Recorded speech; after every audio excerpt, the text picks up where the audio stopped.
Hello good evening नमस्कार हमारे प्यारे बच्चों। माँ भारती सक्सेस पॉइंट परिवार में आप सबों का स्वागत है। हम लोग आज से previous year questions railway and SSC का प्रीवियस ईयर क्वेश्चन डेली करेंगे, ठीक है। तो आज का हमारा पहला क्वेश्चन है कि निम्नलिखित में से कौन सा ऑर्गेनल किसी भी बाह्य सामग्री को पचाकर कोशिका को साफ रखने में सहायक होता है, साथ ही कोशिकांग को क्लांत भी करता है। Option a Golgi apparatus, option b lysosome, option c mitochondria, option d अंतःप्राद्रव्य जालिका। तो इस प्रश्न का सही आंसर हो जाएगा option b lysosome. Next question है, निम्नलिखित में से कौन सा कथन असत्य है? असत्य कथन को छांटना है, ठीक है। तो ऑप्शन ए है कि पादप कोशिकाओं में जंतु कोशिकाओं की तुलना में छोटी रिक्तियां पाई जाती है। ऑप्शन बी है कि पादप कोशिकाएं सामान्यतः जंतु कोशिकाओं से बड़ी होती है। ऑप्शन सी है कि जंतु कोशिकाओं में लवक नहीं पाए जाते हैं। ऑप्शन डी है पादप कोशिकाओं में कोशिका भित्तियां पाई जाती है जबकि जंतु कोशिकाओं में नहीं पाई जाती है। तो देखिए, पादप कोशिकाओं में जंतु कोशिकाओं की तुलना में छोटी रिक्तियां पाई जाती है, यह गलत है, क्योंकि हम लोग जानते हैं कि पादप कोशिकाओं में रिक्तियां जो होती है वह बड़ा पाया जाता है अपेक्षा जंतु कोशिकाओं की तुलना में, और पादप कोशिकाएं सामान्यतः जंतु कोशिकाएं से बड़ी होती है, ये सही है। जंतु कोशिकाओं में लवक नहीं पाए जाते हैं, ये भी कथन सही है। पादप कोशिकाओं में कोशिका भित्ति पाई जाती है जबकि जंतु कोशिका में कोशिका भित्ति नहीं पाई जाती, ये भी कथन सही है। तो इस प्रकार इसका सही आंसर जो होगा ऑप्शन ए हो जाएगा, ठीक है। नेक्स्ट क्वेश्चन है,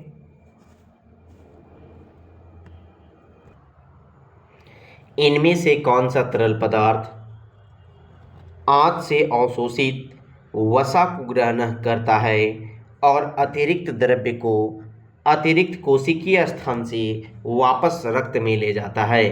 इनमें से कौन सा तरल पदार्थ है जो आंत से अवशोषित वसा को ग्रहण करता है और अतिरिक्त द्रव्य को अतिरिक्त कोशिकीय स्थान से वापस रक्त में ले जाता है? Option a platelets, option b केशिकाएं, option c plasma, option d लसिका। तो इसका सही आंसर हो जाएगा ऑप्शन डी लसिका, और इसका हम लोग डिटेल देखते हैं कि क्या है, ठीक है। तो लसिका एक रंगहीन द्रव्य है। लसिका एक रंगहीन द्रव्य है जो कोशिकाओं के चारों ओर एक पतली परत के रूप में विद्यमान रहती है। इस द्रव्य में विशिष्ट लिम्फोसाइट होते हैं जो शरीर की प्रतिरक्षा अनुक्रिया के लिए उत्तरदायी होते हैं।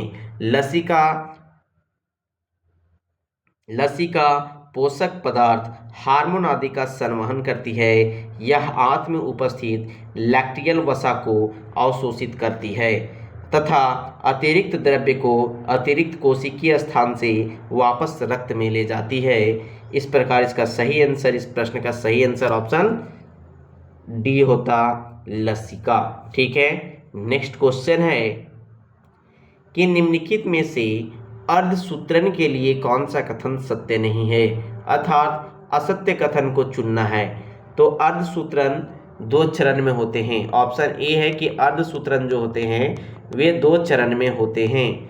ऑप्शन बी है कि अर्धसूत्रण के परिणाम स्वरूप परिणामी कोषों में गुणसूत्रों की संख्या 2 गुनी हो जाती है।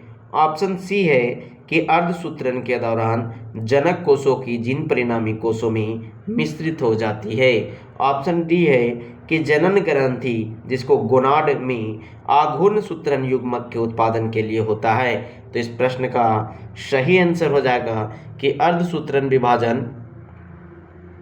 अर्धसूत्रण के परिणाम स्वरूप परिणामी कोषों में गुणसूत्रों की संख्या 2 गुनी हो जाती है, ये कथन सत्य नहीं है, ठीक है। इस प्रकार इस प्रश्न का सही आंसर ऑप्शन बी होगा। इसका थोड़ा डिटेल देख लीजिए कि अर्धसूत्री विभाजन जनन कोशिकाओं में होता है। यह निम्न 2 चरणों में संपन्न होती है। पहला अर्धसूत्री 1 और दूसरा अर्धसूत्री 2।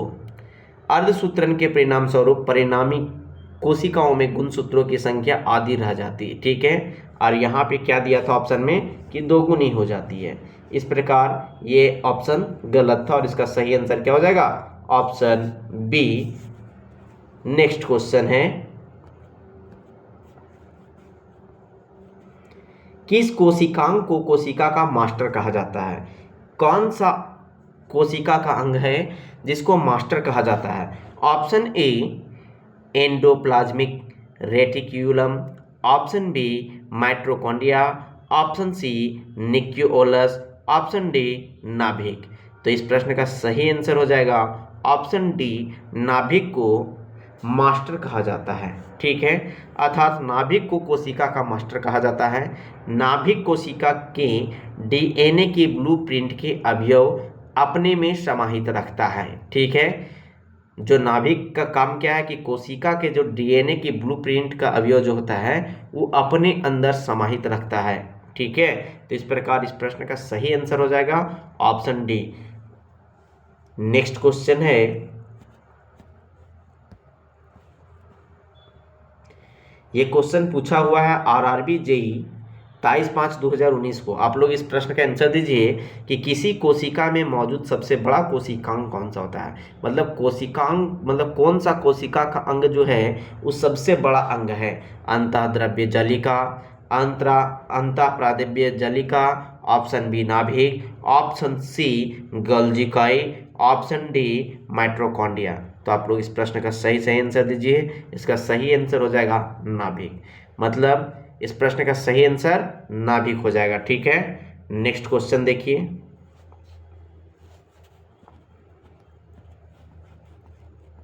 नेक्स्ट क्वेश्चन है कि निम्नलिखित में से किस कोशिकांग को कोशिका का प्रोटीन कारखाना कहा जाता है?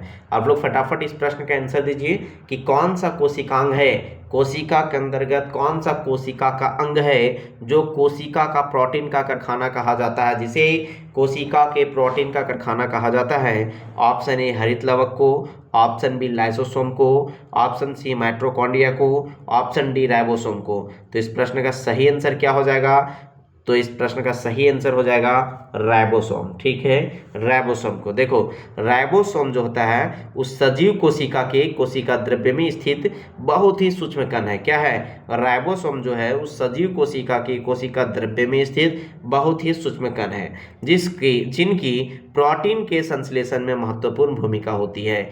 मतलब राइबोसोम का प्रोटीन के संश्लेषण में महत्वपूर्ण भूमिका है, इसलिए इसे कोशिका की प्रोटीन की फैक्ट्री कहा जाता है। प्रोटीन की फैक्ट्री कहा जाता है या प्रोटीन की कारखाना कहा जाता है, किसको? राइबोसोम को, ठीक है। इस प्रकार इसका सही आंसर ऑप्शन डी। इससे पहले भी हम लोग पढ़े थे लाइसोसोम। लाइसोसोम के बारे में पढ़े थे कि लाइसोसोम क्या करता है कि मतलब कि वह बाह्य सामग्री को पचाकर कोशिका को साफ करने में सहायक करता है। अर्थात पाचन तंत्र भी बोल सकते हैं, कोशिका का पाचन तंत्र भी लाइसोसोम है। माइटोकॉन्ड्रिया आप तो सबको ही जानते हैं कि माइटोकॉन्ड्रिया क्या है। माइटोकॉन्ड्रिया के बारे में आप लोग फटाफट बतलाइए कि माइटोकॉन्ड्रिया क्या है।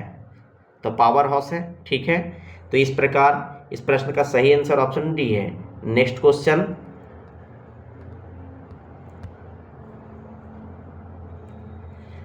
ये क्वेश्चन पूछा गया है 15/11/2018 को कि निम्नलिखित में से कौन सा कोशिकांग केवल पशु कोशिका में पाया जाता है? अर्थात आप लोग को बताना है कि जंतु कोशिका का कौन मतलब इनमें से कौन सा कोशिकांग है जो जंतु कोशिका में पाया जाता है? Option A lysosome, option B Golgi bodies, option C centrosome, option D ribosome. तो इस प्रश्न का सही आंसर क्या हो जाएगा? इस प्रश्न का सही आंसर हो जाएगा लाइसोसोम, ठीक है। लाइसोसोम जो है वो सिर्फ जंतु कोशिका में पाया जाता है, ठीक है। अब आप लोग बतलाइए कि लाइसोसोम की खोज किसने की? तो लाइसोसोम की खोज डी डुवे ने किया था। डी डुवे ने किया। कौन किया? डी डुवे ने किया। लेकिन डी डुवे ने कब किया? आप लोग फटाफट बताइए कि लाइसोसोम की खोज डी डुवे ने किया। तो लाइसोसोम की खोज डी डुवे ने कब किया? तो 1955 में किया था। कब किया? 1955 में किया। ठीक है, ठीक है। नेक्स्ट क्वेश्चन है,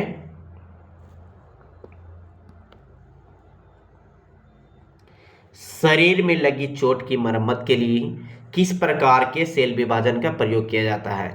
जैसे शरीर में देखते हैं कि क्वेश्चन यहाँ पे पूछा गया है, ये क्वेश्चन पूछा गया 26/4/2016 का है, आरआरबी एनटीपीसी स्टेज 2 का है। ठीक है, क्वेश्चन पूछा गया कि शरीर में लगी चोट की मरम्मत के लिए किस प्रकार के सेल विभाजन का प्रयोग किया जाता है? केवल समसूत्रण, केवल अर्धसूत्रीय विभाजन, ऑप्शन सी माइटोसिस एवं मियोसिस दोनों, ऑप्शन डी ना समसूत्रण ना ही अर्धसूत्रीय विभाजन। तो इस प्रश्न का सही आंसर क्या हो जाएगा? फटाफट दीजिए। इस प्रश्न का सही आंसर ऑप्शन ए हो जाएगा, जो केवल समसूत्रण। ठीक है, शरीर में लगी चोट की मरम्मत के लिए केवल समसूत्रण सेल विभाजन का प्रयोग किया जाता है। इसे परोक्ष कोशिका विभाजन भी कहते हैं। ठीक है, क्या बोलते हैं इसको? परोक्ष कोशिका विभाजन भी कहते हैं। इस प्रकार की कोशिका विभाजन शरीर की इकाई कोशिकाओं में होता है। इस प्रकार के विभाजन में मातृ कोशिका विभाजित होकर दो समान नई संतति कोशिकाएं बनाती है। ठीक है, तो इस प्रश्न का सही आंसर क्या हो जाएगा? ऑप्शन ए केवल समसूत्रण। नेक्स्ट क्वेश्चन है, ये क्वेश्चन है 21/12/2014 में पूछा गया क्वेश्चन है, आरआरबी एसएसई में। ठीक है, एक पशु के शरीर की सबसे बड़ी कोशिका इनमें से कौन है? सबसे बड़ी कोशिका बताना। ठीक है, सबसे बड़ी कोशिका, सबसे लंबी कोशिका। ठीक है, इस तरह के का क्वेश्चन पूछा जाता है, तो आप लोग को फटाफट बताना कि सबसे लंबी कोशिका या सबसे बड़ी कोशिका कौन सी है, जो जंतु के शरीर का। ठीक है, तो इसका सही आंसर तो न्यूरॉन हो जाएगा। ठीक है, तो इसका सही आंसर न्यूरॉन हो जाएगा, ऑप्शन बी। नेक्स्ट क्वेश्चन है, निम्नलिखित में से कौन सा एक कोशिका में अधिक मात्रा में होने वाला अणु है? बोलता है निम्नलिखित में से कौन सा एक कोशिका में अधिक मात्रा में होने वाला अणु है। यह भी क्वेश्चन आरआरबी एसएसई में पूछा गया है 21/12/2014 को। तो कौन सा है निम्नलिखित में से कौन सा एक कोशिका में अधिक मात्रा में होने वाला अणु है? कौन सा किसका होता है? तो सबसे ज्यादा किसका मात्रा होता है? जल का मात्रा होता है। ठीक है, पानी का मात्रा होता है, ऑप्शन ए। नेक्स्ट क्वेश्चन है, कोशिका सिद्धांत निम्नलिखित में से किस पर लागू नहीं होता है? आप लोग फटाफट बतलाइए। ये भी क्वेश्चन 2014 में आरआरबी एसएसई में पूछा गया क्वेश्चन है कि कोशिका सिद्धांत निम्नलिखित में से किस पर लागू नहीं होता है? ऑप्शन ए जीवाणु पर, ऑप्शन बी कवक पर, ऑप्शन सी शैवाल पर, ऑप्शन डी विषाणु पर। आप लोग फटाफट बताइए कि कोशिका का सिद्धांत निम्नलिखित में से किस पर लागू नहीं होता है? तो किस पर लागू नहीं होता है? फटाफट इस प्रश्न का सही आंसर दीजिए कि किस पर लागू नहीं होता है। तो हम लोग जानते हैं कि विषाणु पर नहीं होता है, वायरस पर नहीं होता है। ठीक है, वायरस पे नहीं होता है। और आप लोग फटाफट इस प्रश्न का आंसर दीजिए कि कोशिका सिद्धांत को किसने प्रतिपादित किया, किसने कोशिका सिद्धांत को दिया, कोशिका सिद्धांत देने वाले कौन थे? फटाफट इस प्रश्न का आंसर दीजिए। तो इसका सही आंसर हो जाएगा स्लाइडेन एवं स्वान जो थे वे कोशिका सिद्धांत दिए थे। ठीक है, नेक्स्ट क्वेश्चन है, तो इस प्रकार इस प्रश्न का सही answer option D. Next question, कोशिका पर कार्यात्मक मतलब फंक्शनल क्रियाओं का नियंत्रण कौन करता है? कोशिका पर कार्यात्मक फंक्शनल क्रियाओं का नियंत्रण कौन करता है? ऑप्शन ए जीवद्रव्य, ऑप्शन बी केंद्रिका, ऑप्शन सी सूत्रकणिका, ऑप्शन डी केंद्रक। तो इस प्रश्न का सही आंसर ऑप्शन डी हो जाएगा, केंद्रक। ये आरआरबी जेई में क्वेश्चन पूछा गया क्वेश्चन है 2014 में। ठीक है, नेक्स्ट क्वेश्चन है, सूत्री विभाजन के चरण का नाम बताइए। सूत्री विभाजन के चरण का नाम बताइए जिसके दौरान विभाजित सेल के गुणसूत्र मध्य रेखा पर स्थित होते हैं। ठीक है, मध्य रेखा पर स्थित होते हैं। सूत्री विभाजन के चरण के नाम बताइए जिसके दौरान विभाजित सेल के गुणसूत्र मध्य रेखा पर स्थित होते हैं। Option A anaphase, option B telophase, option C metaphase, option D prophase. ठीक है, तो इस प्रश्न का सही आंसर क्या हो जाएगा? इस प्रश्न का सही आंसर हो जाएगा ऑप्शन सी मेटाफेज। ठीक है, ये question RRB ALP and technician 14/8/18 को पूछा गया क्वेश्चन है। देखिए, सूत्री विभाजन मुख्यतः जनन कोशिकाओं के अतिरिक्त सभी जीवित कायिक कोशिकाओं में होता है। सूत्रीय विभाजन प्रक्रिया के अंतर्गत मुख्यतः एक कोशिकीय जीवधारियों का जन्म होता है, ठीक है, एवं बहुकोशिकीय जीवधारियों में वृद्धि होती है। जीवधारियों में सूत्रीय विभाजन की प्रक्रिया निरंतर चलती रहती है। पौधे में सूत्रीय विभाजन मुख्यतः विभाजोत्तक कोशिकाओं में होता है। ये कोशिकाएं जड़ या तने के शीर्ष पर स्थित होती है। सूत्रीय विभाजन प्रक्रिया के मेटाफेज चरण के दौरान विभाजित कोशिका के गुणसूत्र मध्य रेखा पर स्थित होता है, ठीक है। नेक्स्ट क्वेश्चन है,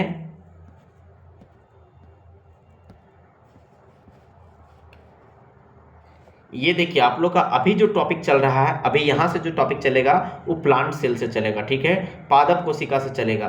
तो आप लोगों को बतलाना है कि पादप कोशिकाओं में मौजूद किसकी मात्रा संचालन को सुगम बनाने के लिए कोशिकाओं की संरचना में परिवर्तित कर देती है।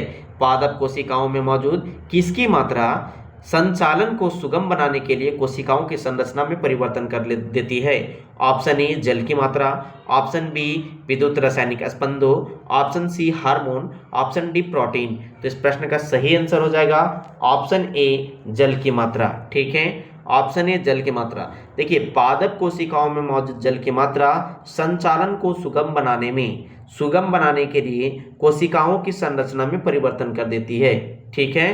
तो इस प्रकार इस प्रश्न का सही आंसर ऑप्शन ए हो जाएगा। नेक्स्ट क्वेश्चन है कि पौधों को ऊर्जा की कम आवश्यकता क्यों होती है।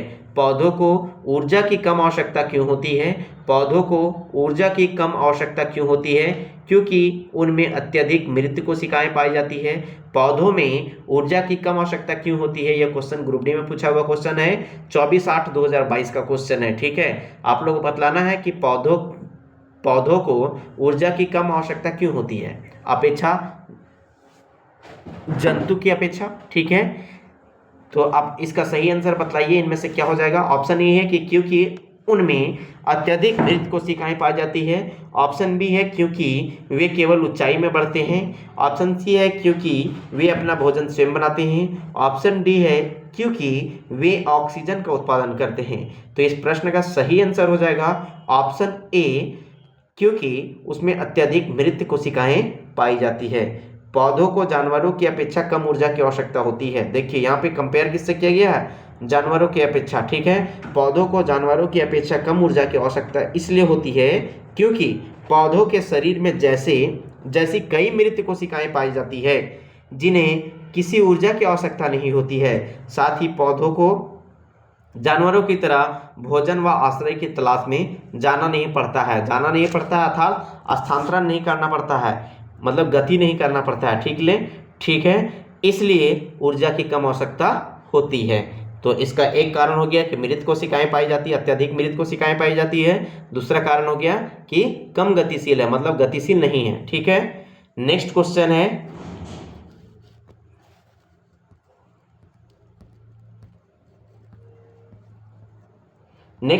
कि पादप कोशिकाओं में कोशिका भित्ति क्यों पाई जाती है। पादप कोशिका के अंतर्गत कोशिका भित्ति क्यों पाई जाती है। हम लोग जानते हैं कि कोशिका भित्ति पादप कोशिका में पाया जाता है, ठीक है, और जंतु कोशिका में कोशिका भित्ति नहीं पाया जाता है। लेकिन यहाँ पे क्वेश्चन ये है कि पादप कोशिकाओं में कोशिका भित्ति क्यों पाई जाती है, और यह क्वेश्चन आरआरबी ग्रुप डी 20/9/2022 को पूछा हुआ क्वेश्चन है। तो आप लोग इसका प्रश्न फटाफट इस प्रश्न का सही आंसर दीजिए। तो इसका ऑप्शन ए है कि क्योंकि कोशिका भित्ति विभिन्न पर्यावरणीय कारकों से पादप कोशिकाओं की रक्षा करती है। ऑप्शन बी क्योंकि पादप कोशिकाएं सजीव होती है। ऑप्शन सी क्योंकि पादप कोशिकाओं में कोशिका झिल्ली नहीं होती है। ऑप्शन डी क्योंकि प्रकाश संश्लेषण के लिए इसकी आवश्यकता होती है। तो इस प्रश्न का सही आंसर हो जाएगा कि पादप कोशिकाओं में कोशिका भित्ति इसलिए पाई जाती है क्योंकि कोशिका भित्ति विभिन्न पर्यावरणीय कारकों से पादप कोशिकाओं की रक्षा करती है। अर्थात कोशिका भित्ति जो है वो पादप कोशिका के लिए रक्षा प्रणाली का काम करता है, ठीक है। इसका सही आंसर हो जाएगा ऑप्शन ए। नेक्स्ट क्वेश्चन है, कोशिका में केंद्रक के अतिरिक्त निम्न में से किन दो कोशिकांगों के अपने डीएनए और राइबोसोम होते हैं। कोशिका में केंद्रक के अतिरिक्त, केंद्रक के अलावे निम्न में से किन दो कोशिकांगों में, किन दो कोशिका के अंगों के अपने डीएनए और राइबोसोम होते हैं? उसका अपना डीएनए और राइबोसोम होता है। तो लवक और माइटोकॉन्ड्रिया का, ऑप्शन बी लवक और गोल्जी बॉडी का, ऑप्शन सी माइटोकॉन्ड्रिया और गोल्जी का, ऑप्शन डी माइटोकॉन्ड्रिया लाइसोसोम का। तो इस प्रश्न का सही आंसर हो जाएगा ऑप्शन ए लवक और माइटोकॉन्ड्रिया का। ठीक है, लवक और माइटोकॉन्ड्रिया का अपना डीएनए और राइबोसोम होता है केंद्रक के अलावे। ठीक है, केंद्रक, लवक और माइटोकॉन्ड्रिया का अपना डीएनए और राइबोसोम होता है। यह भी क्वेश्चन 9/9/2022 को पूछा हुआ है ग्रुप डी में। देखिए, कोशिका के केंद्रक के अतिरिक्त लवक और माइटोकॉन्ड्रिया कोशिकांगों के अपने डीएनए राइबोसोम होते हैं। लवक पादप कोशिका के कोशिका द्रव्य में पाए जाने वाले गोल या अंडाकार रचनाकार हैं। इनमें पादपों के लिए महत्वपूर्ण रसायनों का निर्माण होता है। जीवाणु एवं नीलहरित शैवाल को छोड़कर शेष सभी सजीव पादप एवं जंतु कोशिकाओं के कोशिका द्रव्य में अनियमित रूप से बिखरे हुए दोहरी झिल्ली आबंध कोशिकांगों को सूत्रकणिका या माइटोकॉन्ड्रिया कहते हैं। ठीक है, तो इस प्रश्न से समझ में आ गया कि कोशिका के अंतर, मतलब कोशिका में केंद्रक, लवक और माइटोकॉन्ड्रिया, कोशिकांग में केंद्रक, लवक और माइटोकॉन्ड्रिया में अपना डीएनए और राइबोसोम होता है। ठीक है, नेक्स्ट क्वेश्चन है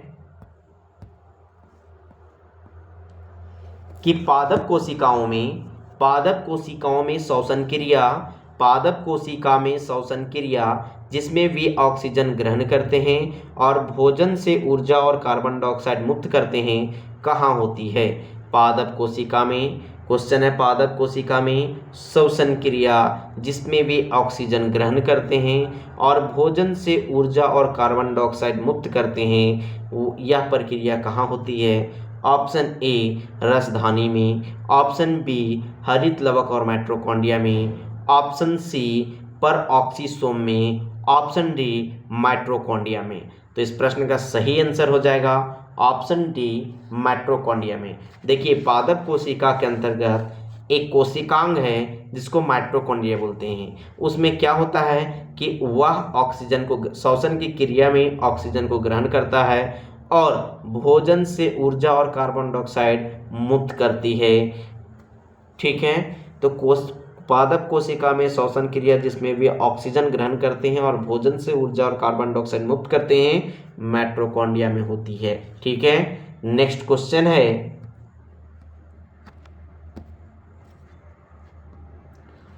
अपशिष्ट उत्पादों को पादप कोशिका के अंदर कहाँ संचित किया जाता है? वही क्वेश्चन है। ठीक है, जो क्वेश्चन नंबर आज का हम लोग का पहला क्वेश्चन था। बस आप लोग दिमाग लगाइए कि अपशिष्ट उत्पादों को पादप कोशिका के अंदर कहाँ संचित किया जाता है। ठीक है, पादप कोशिका के अंदर कहाँ संचित किया जाता है, अर्थात कहाँ स्टोर किया जाता है? फटाफट इस प्रश्न का आंसर दीजिए। ऑप्शन ए गोल्जी में, ऑप्शन बी रसधानिया में, ऑप्शन सी लाइसोसोम में, ऑप्शन डी माइटोकॉन्ड्रिया में। तो इस प्रश्न का सही आंसर हो जाएगा ऑप्शन बी रसधानियों में। ठीक है, देखिए ये स्टोर करने वाला बात कर रहा है कि संचित कहाँ किया जाता है, तो रसधानियों में। ठीक है, और पाचक यदि होता है कि अपशिष्ट उत्पादों का पाचक जो होता है लाइसोसोम से जंतु कोशिका में, तो यहाँ पे स्टोर का पूछा गया है तो रसधानियों में। तो इसका सही आंसर देखिए, अपशिष्ट उत्पादों को पादप कोशिका के अंदर रसधानियों में संचित किया जाता है। रसधानी जंतु और पादप कोशिकाओं के कोशिका द्रव्य में पाई जाने वाली एक रचना है।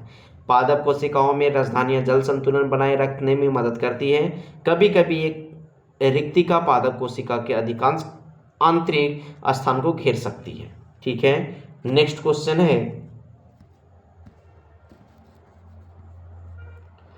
पर्णहरित, जिसको क्लोरोफिल वर्णक कोशिका के इनमें से किस घटक में मौजूद होता है? फटाफट बतलाइए कि क्लोरोफिल वर्णक या पर्णहरित वर्णक कोशिका के इनमें से किस घटक में मौजूद होता है? हरित लवक में, लाइसोसोम में, माइटोकॉन्ड्रिया में, राइबोसोम में। तो क्लोरोफिल वर्णक जो होता है वह हरित लवक में मौजूद होता है। ठीक है, ऑप्शन ए। नेक्स्ट क्वेश्चन है, निम्नलिखित में से कौन सा कोशिकांग केवल पदार्थों में पाए जाते हैं? निम्नलिखित में से कौन सा कोशिकांग है जो केवल पादपों में पाए जाते हैं? सॉरी, पदार्थों में नहीं, पादपों में पाए जाते हैं। कौन सा कोशिकांग है जो केवल पादपों में पाया जाता है? तो लवक जो है, लवक। अब लवक भी जो है, लवक भी 3 प्रकार के होते हैं। एक हरित लवक जिसको क्लोरोप्लास्ट बोलते हैं, फिर अवर्णी लवक जिसको लुकोप्लास्ट बोलते हैं, फिर वर्णी लवक जिसको क्रोमोप्लास्ट बोलते हैं। तो लवक जो होता है वे केवल पादप के कोशिकांग में, मतलब पादप के कोशिका में पाए जाते हैं। ठीक है, ऑप्शन डी। और ये क्वेश्चन जो है आरआरबी ग्रुप डी 19/9/2022 को पूछा गया क्वेश्चन है। नेक्स्ट क्वेश्चन है, रंगहीन लवक क्या कहलाते हैं? देखिए, रंगहीन लवक जो होते हैं, रंगहीन लवक क्या कहलाते हैं? फटाफट इस प्रश्न का सही आंसर दीजिए कि रंगहीन लवक अर्थात अवर्णी लवक को बोलते हैं। ठीक है, अवर्णी लवक को रंगहीन मतलब जो सादा है, जो रंग से मतलब जो रंग से रंगा हुआ नहीं है, उसको बोलते हैं। तो रंगहीन लवक क्या कहलाते हैं ये पूछा गया है। अर्थात आवर्णी लवक को ल्यूकोप्लास्ट बोलते हैं। क्या बोलते हैं? ल्यूकोप्लास्टिड। ऑप्शन ए हो जाएगा। ठीक है, नेक्स्ट क्वेश्चन है,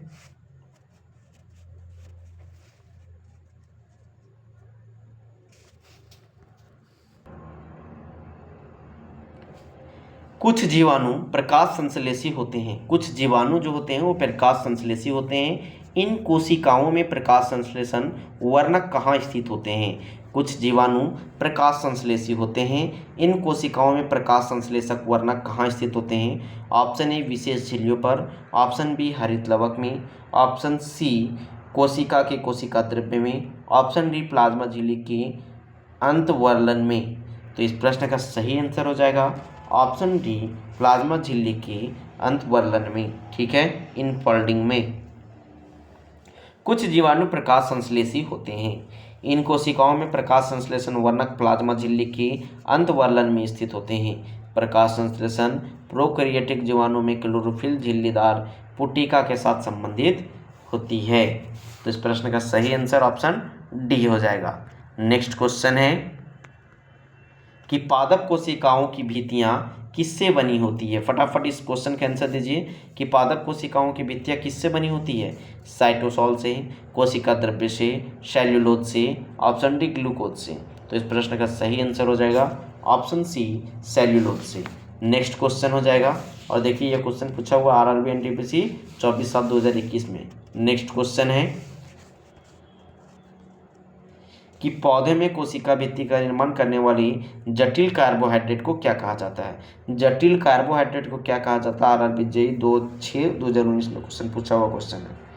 तो इस प्रश्न का सही आंसर दीजिए कि पौधों में कोशिका भित्ति का निर्माण करने वाले जटिल कार्बोहाइड्रेट को क्या कहा जाता है? तो इसका सही आंसर क्या हो जाएगा? माल्टोज, सेल्यूलोज, सुक्रोज कि लैक्टोज। तो इस प्रश्न का सही आंसर हो जाएगा सेल्यूलोज, ऑप्शन बी। ठीक है, नेक्स्ट क्वेश्चन है, कौन सा कोशिकांग प्रकाश संश्लेषण के दौरान प्रकाश ऊर्जा का उपयोग करता है? कौन सा कोशिकांग प्रकाश संश्लेषण के दौरान प्रकाश ऊर्जा का उपयोग करता है? Option A Golgi body, option B mitochondria, option C ribosome, option D हरित लवक। तो इस प्रश्न का सही आंसर क्या हो जाएगा? फटाफट इस प्रश्न का सही आंसर दीजिए। इस प्रश्न का सही आंसर क्या हो जाएगा? तो इसका सही आंसर हो जाएगा ऑप्शन डी हरित लवक। ठीक है, नेक्स्ट क्वेश्चन है, क्लोरोफिल में निम्न में से कौन सा तत्व उपस्थित होता है? क्लोरोफिल की प्रक्रिया में या क्लोरोफिल में निम्न में से कौन सा तत्व उपस्थित होता है?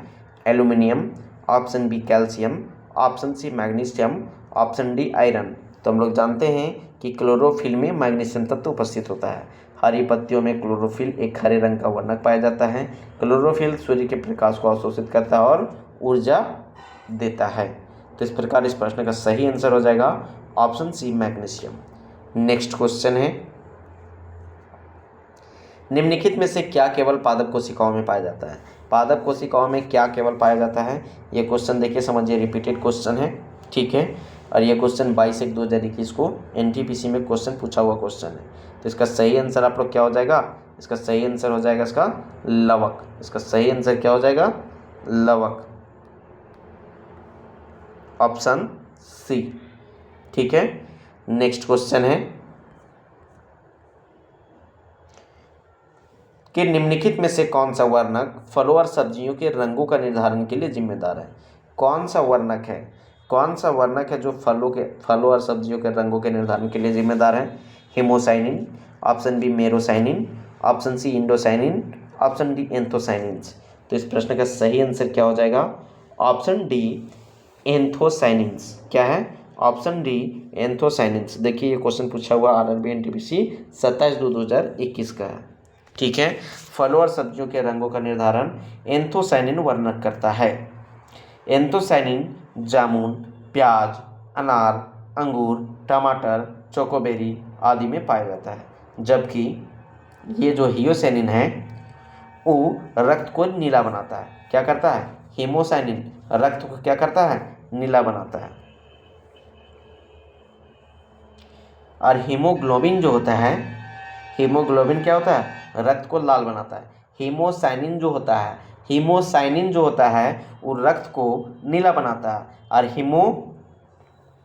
और जो रक्त को नीला बनाता है वो ऐसा रक्त किस में पाया जाता है, ऑक्टोपस में, मकड़ियों में, केकड़ों में, बिच्छू में पाया जाता है। और हीमोग्लोबिन क्या होता है कि रक्त को लाल बनाता है। ठीक है। और हीमेरेथ्रिन जो होता है वो रक्त को गुलाबी बनाता है। तो इस प्रकार इस प्रश्न का सही आंसर हो जाएगा एंथोसाइनिन्स। ठीक है। नेक्स्ट क्वेश्चन, पौधों में पाए जाने वाला नीला, बैंगनी व लाल फ्लेवियोडाइनिक वर्णक किसकी उपस्थिति के कारण होता है। क्वेश्चन पूछा गया है कि पौधों में पाया जाने वाला नीला, बैंगनी या लाल फ्लेवोनाइक वर्णक किसकी उपस्थिति के कारण होता है। Option a carotene, option b anthocyanin, option c xanthophyll, option d chlorophyll. तो इस प्रश्न का सही आंसर हो जाएगा ऑप्शन बी एंथोसाइनिन, एंथोसाइनिन। ठीक है, ऑप्शन बी। नेक्स्ट क्वेश्चन है, निम्नलिखित में से कौन सा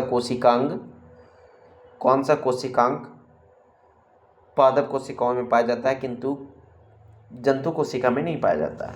तो कौन सा है जो पादप कोशिका में पाया जाता है परंतु जंतु कोशिका में नहीं पाया जाता है, तो क्लोरोप्लास्ट। ठीक है, क्लोरोप्लास्ट जंतु कोशिका में नहीं पाया जाता है। ठीक है। नेक्स्ट क्वेश्चन है,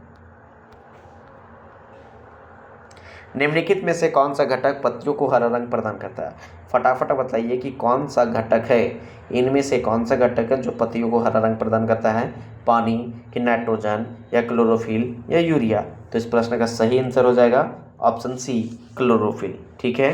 नेक्स्ट क्वेश्चन है, उस वर्णक का नाम बताइए, उस वर्णक का नाम बताइए जिसकी वजह से पौधों का रंग हरा होता है। पौधों का रंग हरा क्यों होता है, तो कैरोटेनॉइड के कारण, क्लोरोफिल के कारण, या थायमिन के कारण, या एक्टिन के कारण। तो हम लोग जानते हैं कि पौधों का रंग हरा होता है क्लोरोफिल के कारण, ऑप्शन बी। नेक्स्ट क्वेश्चन है, ये चैप्टर हमारा टिश्यू का है। ठीक है, उत्तक चैप्टर, उत्तक हमारा टॉपिक है। और अभी हम लोग का जो उत्तक के अंतर्गत जंतु उत्तक पहले हम लोग स्टार्ट करते हैं। ठीक है। तो अभी का क्वेश्चन है कि निम्नलिखित में से कौन सा उत्तक वृक्क नालिकाओं की भित्तियों का निर्माण करता है। वृक्क नालिकाओं की भित्तियों का निर्माण करता है कौन सा उत्तक है, संयोजी उत्तक, तंत्रिका उत्तक, पेशीय उत्तक कि उपकला उत्तक। तो इसका सही आंसर हो जाएगा उपकला उत्तक। अब उपकला उत्तक क्या होता है इसके बारे में थोड़ा डिस्क्राइब कर देते हैं कि उपकला उत्तक वृक्क नालिकाओं की भित्तियों का निर्माण करता है। यह शरीर के अंदर स्थित विभिन्न अंगों से बाहरी तथा भीतरी सतह का निर्माण करने वाले उत्तक को उपकला उत्तक कहते हैं। ठीक है। और उपकला उत्तक को एपिथेलियम टिश्यूज कहते हैं। ठीक है। तो इस प्रकार इस प्रश्न का सही आंसर हो जाएगा उपकला उत्तक। नेक्स्ट क्वेश्चन है, माइटोकॉन्ड्रिया को विचित्र अंगक क्यों कहा जाता है? विचित्र अंगक क्यों कहा जाता है? माइटोकॉन्ड्रिया को विचित्र अंगक क्यों कहा जाता है? तो क्योंकि वे सेल के पावर हाउस हैं। ऑप्शन बी, क्योंकि वे सेलुलर अंतर वस्तु कहलाती है। ऑप्शन सी, क्योंकि वे सूक्ष्म जीवों को पचा सकते हैं। ऑप्शन डी, क्योंकि इसमें राइबोसोम और डीएनए होते हैं। देखिए, अब इस प्रकार का क्वेश्चन आता है तो काटेंगे हम लोग कैसे? क्योंकि सूक्ष्म जीवों को पचा सकते हैं उसको लाइसोसोम बोलते थे, ये गलत। क्योंकि वे सेलुलर अंतर वस्तु कहलाती है, ये भी, इसको भी काट सकते हैं। क्योंकि वे सेल के पावर हाउस हैं, ये हम लोग जानते हैं कि सेल के पावर हाउस हैं, लेकिन इसको पावर हाउस होने के कारण विचित्र अंगक नहीं कहा जा सकता है। लेकिन देखिए, इस प्रकार का क्वेश्चन में आपने ऑप्शन से आंसर मिल जाता है, क्योंकि राइबोसोम एवं डीएनए होते हैं, ये थोड़ा सा अच्छा है। और ये दोनों होते हैं किसके अंतर्गत? माइटोकॉन्ड्रिया के अंतर्गत। क्योंकि अभी हम लोग पढ़े थे कि कोई भी पदार्थ के कोशिकांग में 3 ठो कोशिकांग में अपना राइबोसोम एवं डीएनए होता है, ठीक है। तो इस प्रकार इसका सही आंसर माइटोकॉन्ड्रिया हो जाएगा, ऑप्शन डी। नेक्स्ट क्वेश्चन है, मनुष्यों में एक संयोजी ऊतक का उदाहरण को पहचानें। संयोजी ऊतक के उदाहरण को पहचानना है, ठीक है। तो तंत्रिका और संयोजी ऊतकों का संयोजन, तंत्रिका और पेशी ऊतकों का संयोजन, मनुष्यों में एक संयोजी ऊतक के उदाहरण को पहचानें। ऑप्शन ए मांसपेशियां, ऑप्शन बी कोशिका, ऑप्शन सी हड्डी, ऑप्शन डी रेशे। तो इनमें से कौन सा है जो संयोजी ऊतक है? तो इस प्रश्न का सही आंसर हो जाएगा हड्डी। हड्डी जो है वो संयोजी ऊतक है, ठीक है।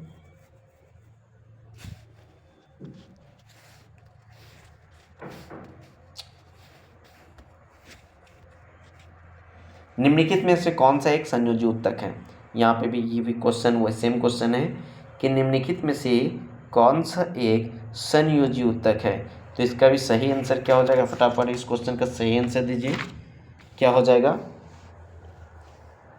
तो इसका भी सही आंसर हो जाएगा हड्डी, ठीक है। नेक्स्ट क्वेश्चन है, एक संयोजी ऊतक कौन सा है? तो संयोजी ऊतक कौन सा है? एक संयोजी ऊतक कौन सा है? कोलेनकाइमा, रक्त, स्क्लेरेनकाइमा कि पैरेन्काइमा? तो इस प्रश्न का सही आंसर हो जाएगा रक्त। क्या हो जाएगा? रक्त जो है वो संयोजी ऊतक है। नेक्स्ट क्वेश्चन है, रक्त किस प्रकार के ऊतक का उदाहरण है? तो हम लोग जानते हैं कि रक्त जो है वो संयोजी ऊतक है, ठीक है, ऑप्शन बी। नेक्स्ट क्वेश्चन है, रक्त क्या है? एक पेशी ऊतक, एक पैकिंग ऊतक, एक संयोजी ऊतक कि एक सहायक ऊतक? तो इस प्रश्न का सही आंसर हो जाएगा ऑप्शन सी, एक संयोजी ऊतक। नेक्स्ट क्वेश्चन है, हमारे शरीर की हड्डियों में कौन सा ऊतक पाए जाते हैं? हमारे शरीर की हड्डियों में कौन सा ऊतक पाए जाते हैं, मतलब कि शरीर की हड्डी कौन सा ऊतक है? तो संयोजी ऊतक है। इस प्रकार ऑप्शन सी, संयोजी ऊतक। नेक्स्ट क्वेश्चन, हमारे शरीर में कई अंग हैं, निम्नलिखित में से कौन सा अंग सबसे बड़ा है? फटाफट बताना कि कौन सा अंग जो है सबसे बड़ा अंग कौन सा है? पेट है, गुर्दे है, त्वचा है, दिमाग है? तो इस प्रश्न का सही आंसर क्या हो जाएगा? फटाफट इस प्रश्न का सही आंसर दीजिए, क्या हो जाएगा? फटाफट इस प्रश्न का सही आंसर दीजिए। इसका सही आंसर हो जाएगा त्वचा, कि सबसे बड़ा अंग जो है हमारे शरीर का वो त्वचा है, ठीक है।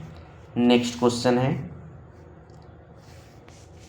कि त्वचा के नीचे और आंतरिक अंगों के बीच कौन सा ऊतक, मतलब किस ऊतक का बनता है?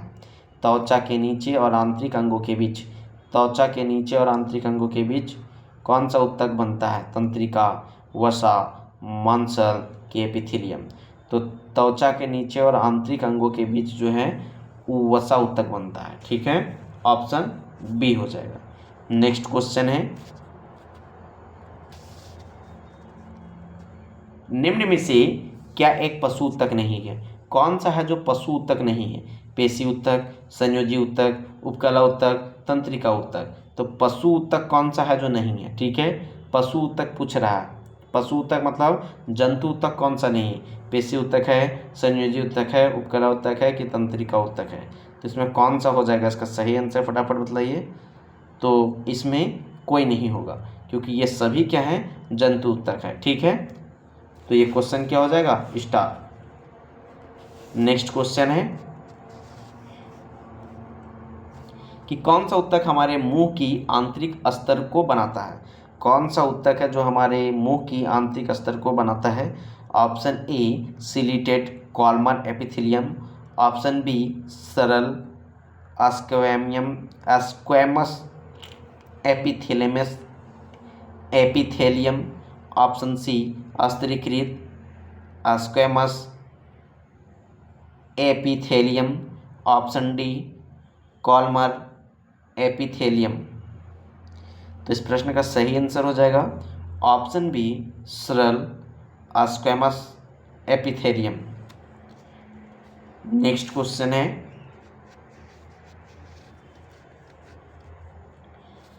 स्ट्रैटिफाइड स्क्वैमस एपिथेलियम किस में मौजूद होते हैं। स्ट्रैटिफाइड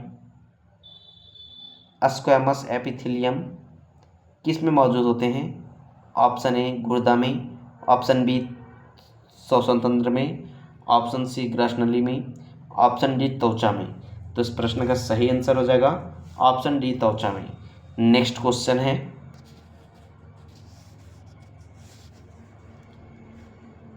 ऊतक में मैट्रिक्स होते हैं। ऊतक में मैट्रिक्स होते हैं मतलब किस ऊतक में मैट्रिक्स होते हैं और कोशिकाएं मैट्रिक्स में सन्निहित होती है।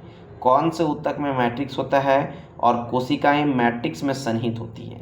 तो इसका सही आंसर हो जाएगा ऑप्शन ए संयोजी ऊतक। संयोजी ऊतक में मैट्रिक्स होते हैं और कोशिकाएं मैट्रिक्स में सन्निहित होते हैं। नेक्स्ट क्वेश्चन है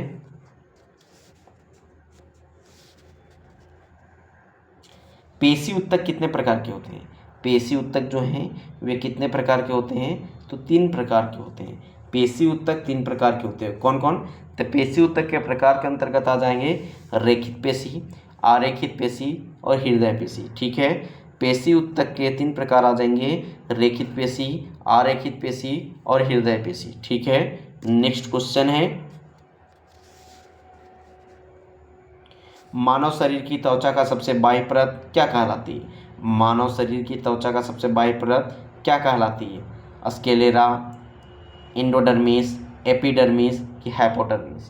तो इस प्रश्न का सही आंसर क्या हो जाएगा, एपिडर्मिस, ऑप्शन सी। ठीक है, आज हम लोग इतना ही तक रहने देते हैं क्योंकि आज लोग कम जुड़े हुए हैं क्योंकि आज पहला क्लास है। ठीक है, कुछ दिन तक क्लास बंद हो गया था, आज पहला क्लास, इसलिए आज हम लोग इतना ही दूर तक रहने देते हैं। फिर कल से हम लोग 100 के क्वेश्चन लेके चलेंगे। ठीक है, धन्यवाद। फिर मिलते हैं हम लोग कल शाम के 6 बजे वाली क्लास में।